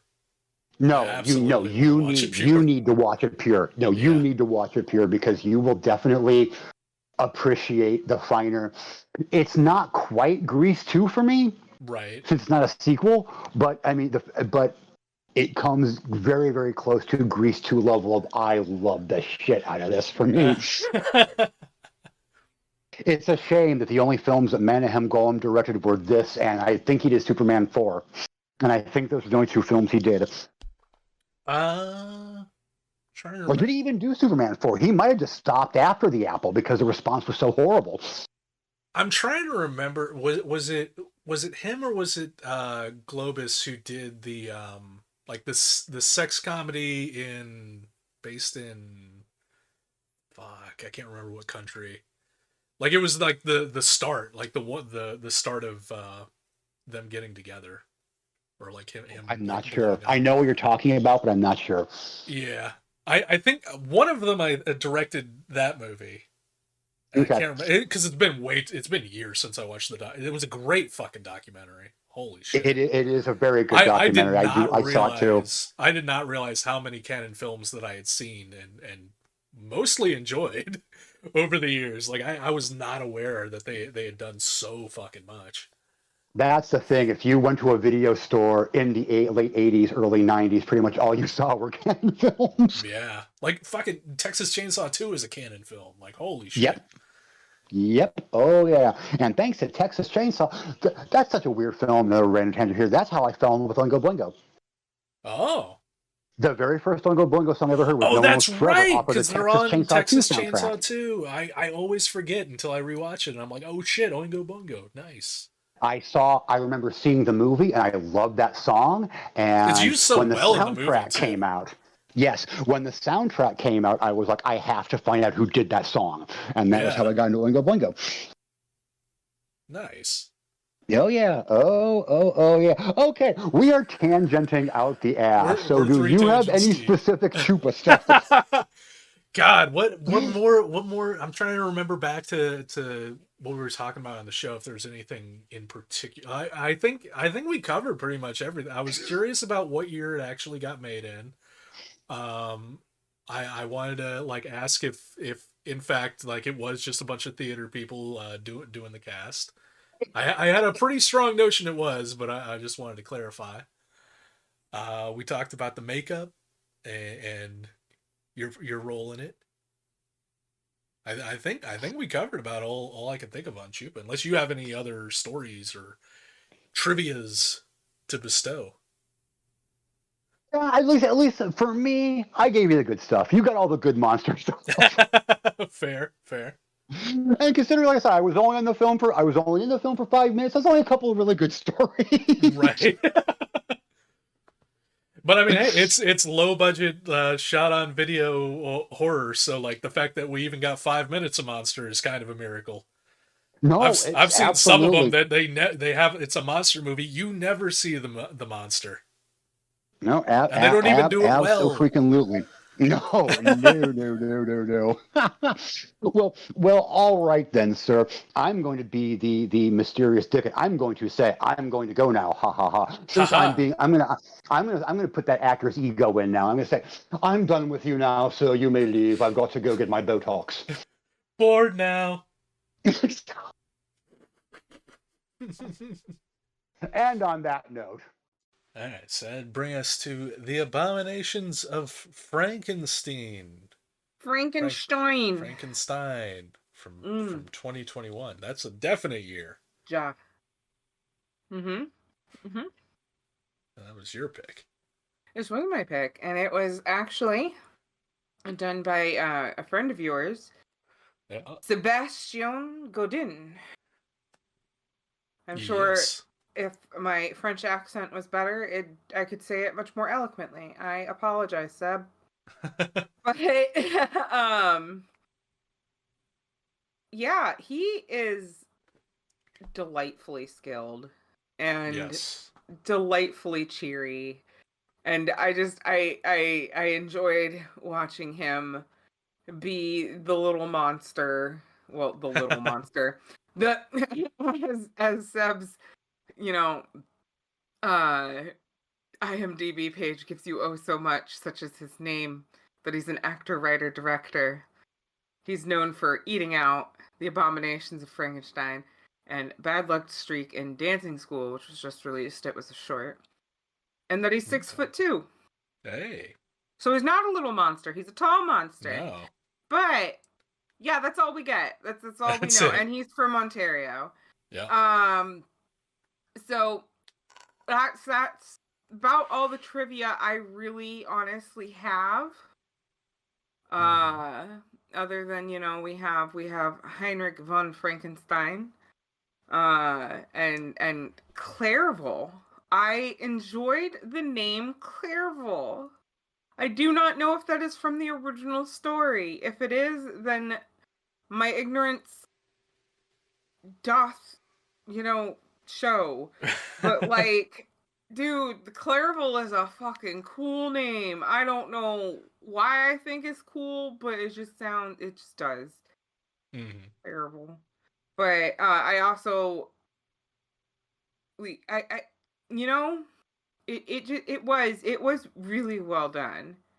Yes. And Frankenstein, or I'm sorry, Anthony D.P. Mann. Mm-hmm. Did you intentionally do that, sir? I there do not something know. about that name? I don't know. Like, I don't think so. That seems like it could be a legitimate name. also a shout out to him. He's got a movie coming out that I'm watching the trailer shortly of. It's got green chicks in it and an asteroid. Okay. And yeah, it's called fuck. That's not it. It's called fuck. Yeah. You know, it'd be great if I could see. It just says coming soon. Oh god. Okay. Where's the title of this? Oh god. Oh, it's Bug-Eyed Monsters Invade the Earth. Oh, okay. Yeah. So, yeah, just it's a bleak December production. But yeah. So, side tangent aside, he did a great job in my opinion. He was a delightful Frankenstein. Dr. Frankenstein, by the way, because Frankenstein, the monster that you get is Frankenstein's monster. Yes. I also like that Mary Shelley was in this, and I didn't really quite realize that. I was like, wait, yeah. what? Mary Shelley is just around as like a weird ghost, maybe? Or oh! Yeah, she was the woman who kept appearing to him and taunting him. Yeah. I was so confused as what was going on with that. But I'll fully admit my attention span and catching small details is not my strong point. And that's why, like, I think I get confused with movies sometimes. And it takes, like, several watch-throughs for me to get the whole picture. Which isn't a problem because, like, this didn't have a long playtime. And it was just fun to watch. Like, down to, what was it? Clairville was the little assistant with the round glasses, right? I believe so, yes. Yeah, she was cool. She reminded me of like Janis Joplin meets Slash. And she was just such a gleeful little murder goblin. She was. Is how she felt to me. She was just so gleefully murderous. She was gleefully murderous. It was oof.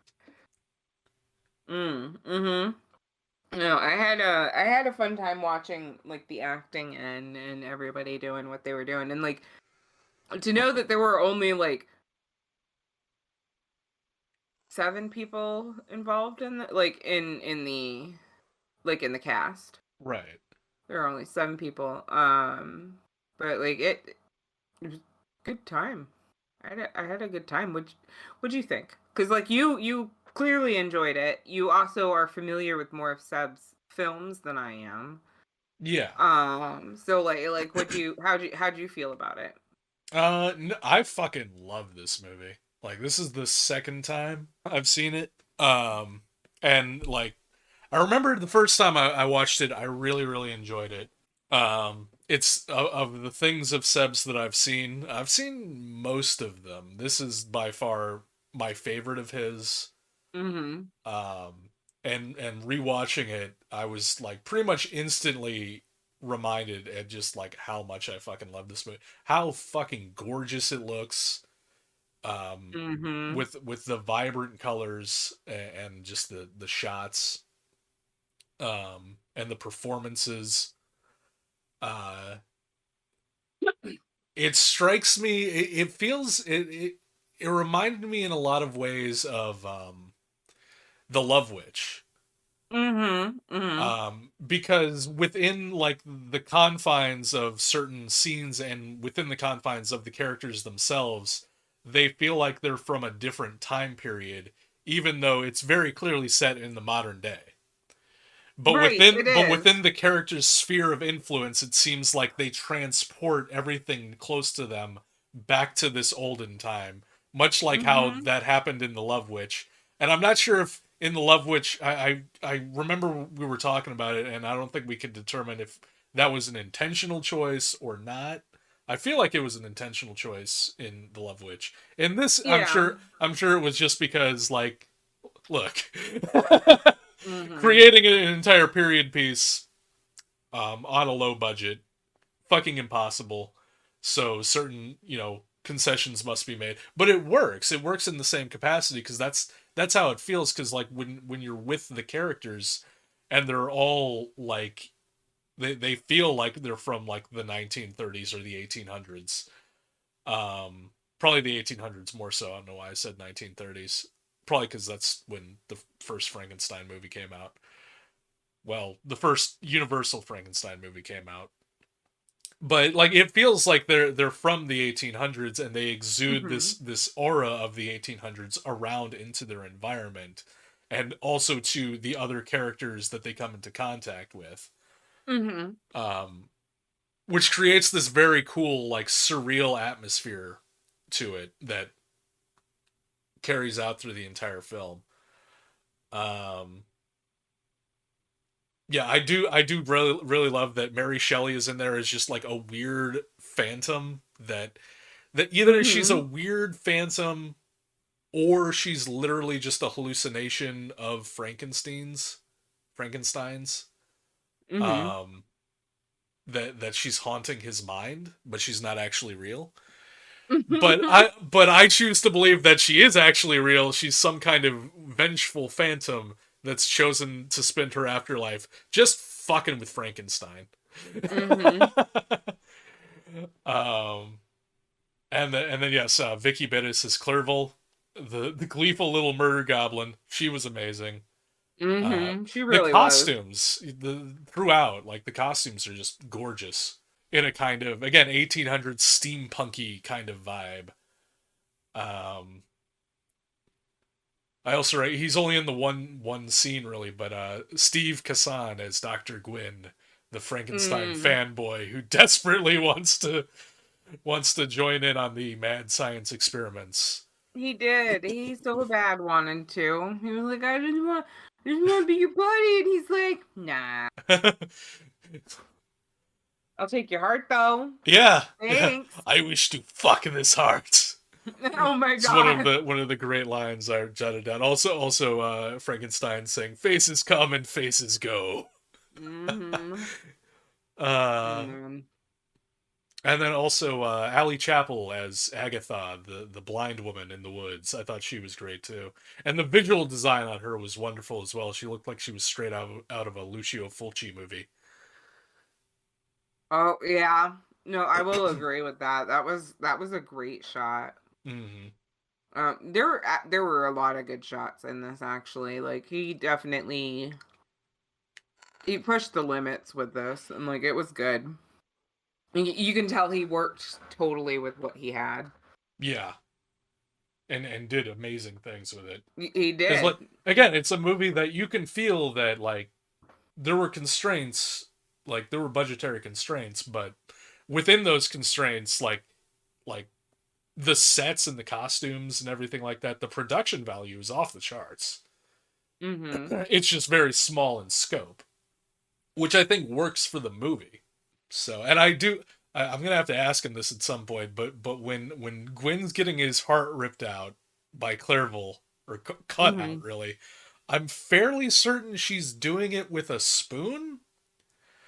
Um, and I'm gonna have to ask Seb if that was an intentional reference to Robin Hood, Prince of Thieves, where she cut his heart out with a spoon because it's dull and therefore it'll hurt more. You know? But yeah, I fuck. I don't know what more to say. Like it's just,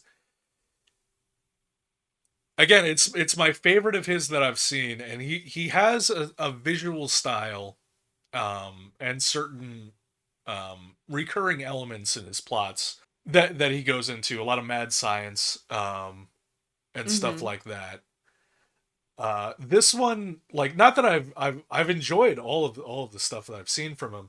This one feels to me, based on what I've seen of his writing and work on other stuff, this feels to be the purest example of like his like artistic eye, Right. of all of them.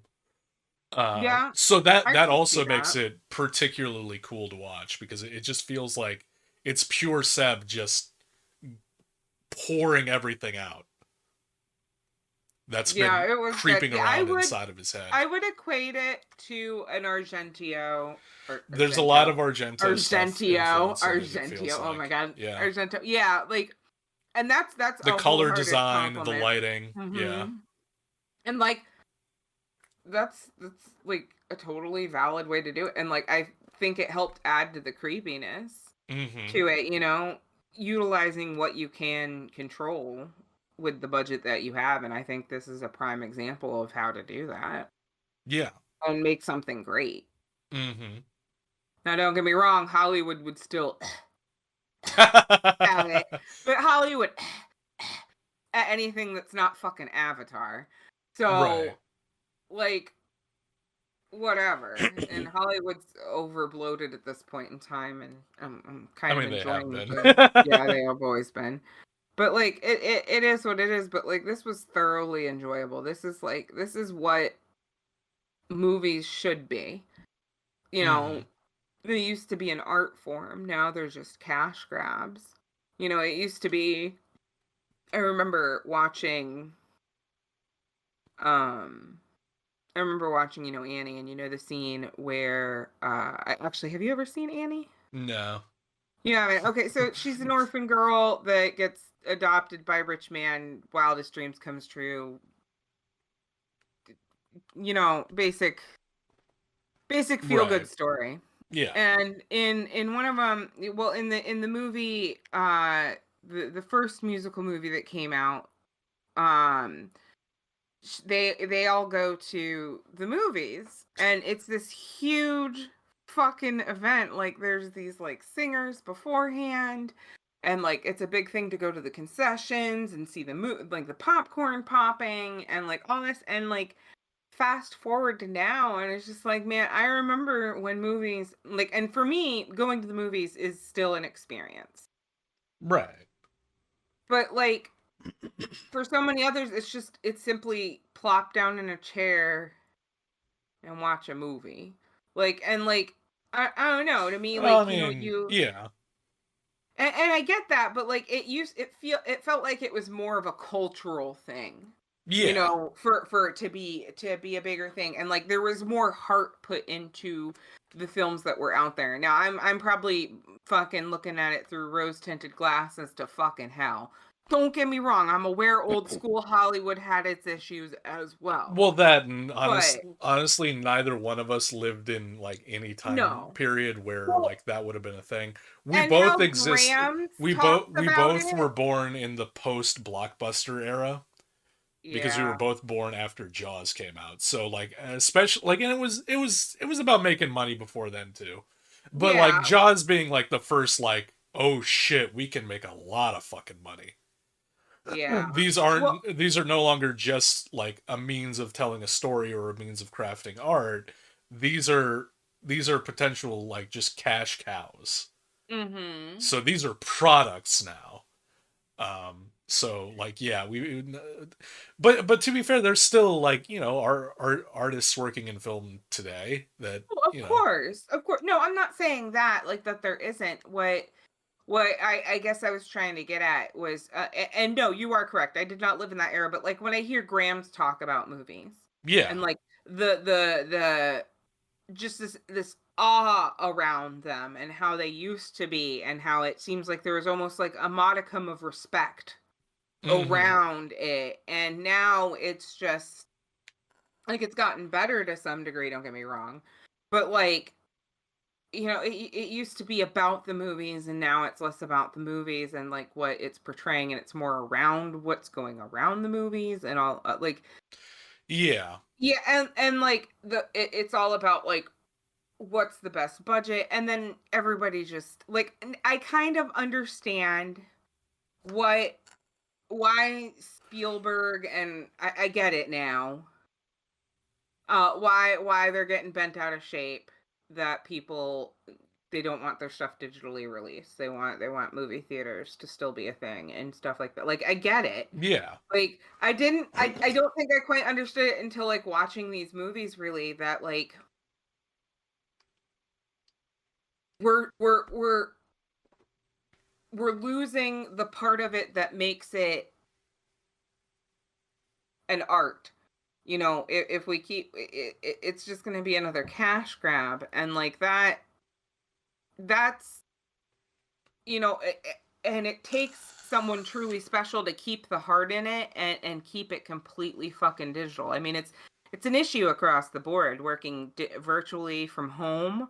You don't get to connect with coworkers in the same way. Not saying that Yeah. working from home isn't fucking amazing, because it is, and it's great, but there Right. are downsides to it, and like I get like part of the human experience and The part of the social passion in it. engagement. Yeah, Yeah. and like this, I don't know, this takes it back. It takes it like it takes off all the multi-million dollars of effects and makeup and stuff like that, and it just reveals the art form and working with what you have and the passion behind it.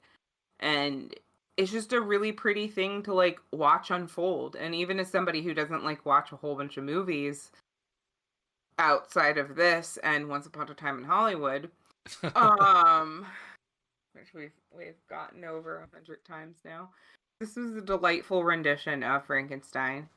It it's at least in my, I think I've only seen like five, so it's of course in my top five. But like, I want to say, which one had like the Frankenstein that was played by Tom Clancy or Clancy Brown? The Bride. The Bride. Okay, so The Bride's my favorite Frankenstein movie because Clancy Brown. Yeah. And this one might be like three. I don't know what number two would be yet. It might be number two. I haven't really given it a good thought, but like this is a good Frankenstein rendition. I enjoyed it. Hmm. So yeah. Sorry for rambling there. Well, I think one of the things that makes it, because we were talking about stuff like Ouija Shark and whatnot, and like a lot of them lean Yeah. into a lot of like the lower micro budget stuff leans into like camp Mm-hmm. and just being kind of ridiculous and almost intentionally bad. Mm-hmm. Um, Simply because like they don't have the money to like do the effects as well as they might want or anything like that. So they just kind of lean into the attempt to be like a so bad it's good type of movie, like trying to be the next Birdemic and whatnot, Right. which but or the next The Room.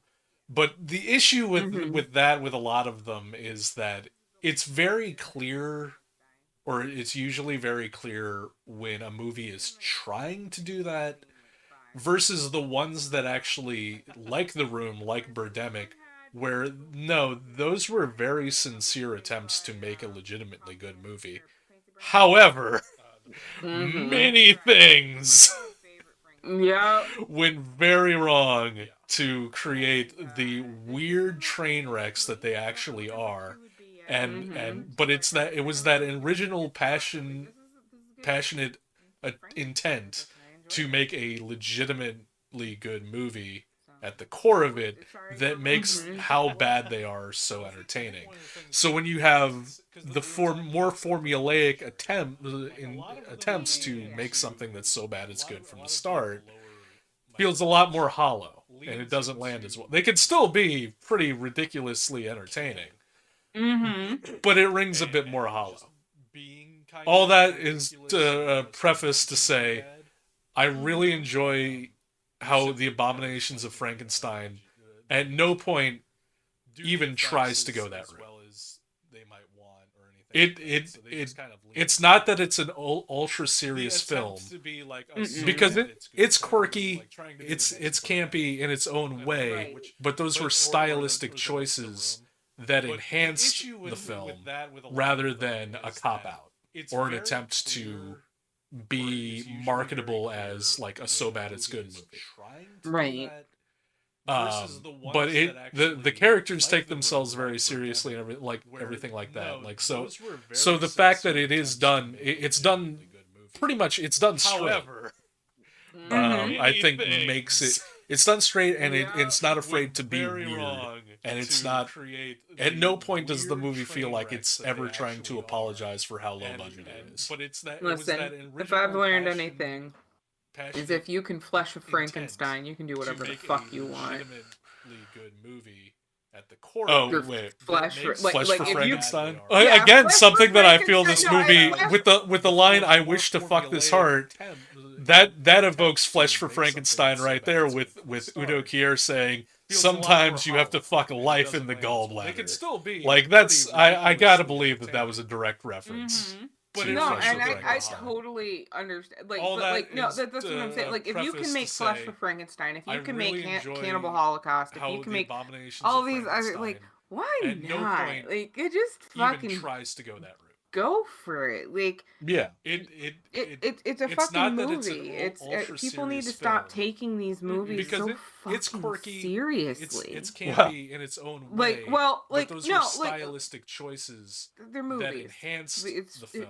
fictional. rather It is than a clearly cop-out. fucking fictional. Or You an can tell there's attempt fucking to difference. At the end of the day, there's be a marketable difference. Like, as, like a just so get bad the it's fuck good over it. Just let people. If you don't like it, just don't fucking watch it. But I don't know the where that characters take side themselves tangent very came seriously in. and everything, like, I don't know. I Or think how that think relates to So the things. fact that it is done, it's done. I don't know either. Pretty I don't much, know it's where done that straight. tangent came from I mean, either. I agree with I it, but it think just kind of makes came out of left It's field. done straight, and Yeah, it's I don't not know. afraid to be weird, and it's I not. think it was like the At the no point does Flesh the for movie feel like Frankenstein, it's like the ever trying weirdness to of it, like apologize just for the how low the budget it utter is. listen Right. oddballishness to it, like is if you can and flesh how a it Frankenstein, just you feels can like do whatever the everything's being fuck you censored want. right now. It does. Or yeah, and I Yeah, think no, that's more that's or pissing less me what it off. is. Yeah, Again, I think something that's that I more feel where this it's coming movie from, is with I'm the just with like, the just line "I fucking wish to leave- fuck this just heart." leave people the fuck alone. That evokes if Flesh they're for not hurting Frankenstein anybody, right there that with is Udo legitimately Kier real. saying, "Sometimes you have to And like fuck it's life not in the being based off of gallbladder." anybody who Like is a that's living, breathing I gotta person, believe that was a and it's direct not hurting reference anyone. to Leave them Flesh for the Frankenstein. fuck alone at this point. Jesus Christ. Like, if you can make Flesh Yeah. for Frankenstein, if you can make But No, and that I You feel like make that also all these other, goes like, back into why the not? it's no Like, longer just art, it's a fucking product, and we have to go you know for it. Like, create this product in such a way to it's appeal a to as fucking wide an movie. audience as possible people need to because stop taking these well movies so we're gonna fucking say it's for seriously. social reasons, but the actual truth is no, we like, want the most amount they're of money movies. out of our product It's as possible. So if we fictional. appeal Mhm. to the Clearly widest fucking fictional. like You can span Tell of there's fucking a difference. At the end of the demographic day, as we can, there's a difference. Like, that's gonna get us just the get most the fuck money. over That's it. what it Just let really people- fucking if you comes don't down like it, to. just don't fucking watch it. It's not new. I don't know where that's It's No. not a new thing. It does I don't seem like know. it's I having think- a I bit think of that- a relates tick to right now. things. But the only thing I think of when like it pisses me off, I but mean, it I just agree with it, but it just kinda I'm came just out of sitting left here field. patiently waiting Yeah, I don't know. because I again, think it was this like is the- not the new. Flesh for Frankenstein. Like the Everything that's weirdness of happened it, has like, happened just before. the It will utter happen again. Right. odd And ballishness this shit to works it. like a pendulum.